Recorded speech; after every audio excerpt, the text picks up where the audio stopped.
Denis McDonough is known for a few things: serving as President Obama's chief of staff and appearing in that infamous Situation Room photo when U.S. Armed Forces killed Osama bin Laden.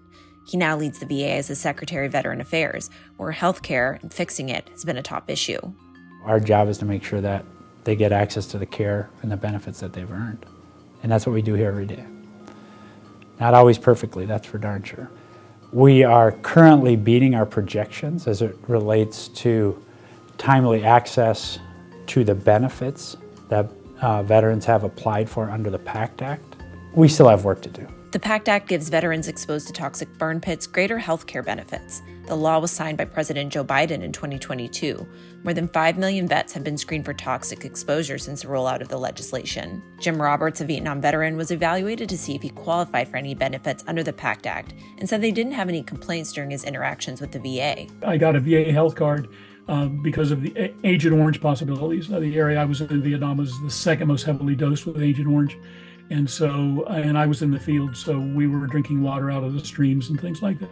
But Roberts worries about the VA's ability to care for future generations of veterans. It seems to be capable of handling what's there now, but what there is now has got it at its max, I think.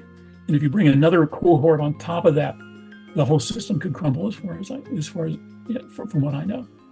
Justin Brown, CEO of a bipartisan veteran advocacy firm, said Secretary McDonough has made an effort to contact leaders in the veteran community and address the difficulties that come with leading the largest integrated healthcare system in the U.S. The Secretary has done an incredibly good job in the community of reaching out and trying to work with VSOs and VSO leadership and being approachable.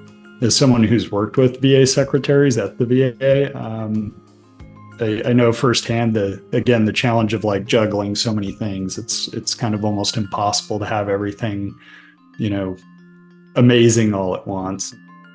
One area where Brown would like to see improvements is in the VA's approach to veteran suicide.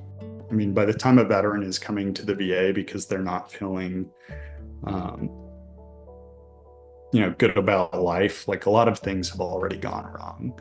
And we're not being very proactive in trying to find ways to help veterans live higher quality of life earlier in life, including in military service. We all feel like we need to see innovation, and we need to see VA become the leader in trying new things. Since 2011, the rate of suicide has gone up in active military members, according to a study by the Pentagon. For veterans, that number dropped in 2019 and 2020, but was still in the thousands. The VA established the Veterans Crisis Line, 988 and then press 1, under Secretary McDonough's leadership as a way for veterans to connect quickly with crisis support 24/7. The VA has fielded calls, texts, and chats through the crisis line and found veterans were 11 times more likely to have a less suicidal urgency at the end of the call.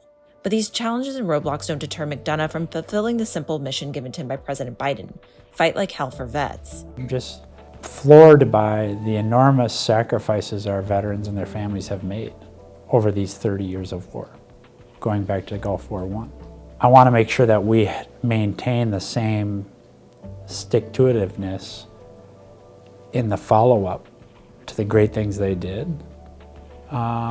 in the care we provide. Hey, thanks for watching. If you like this video, check out these other videos from USA Today to stay up to date with all the latest news.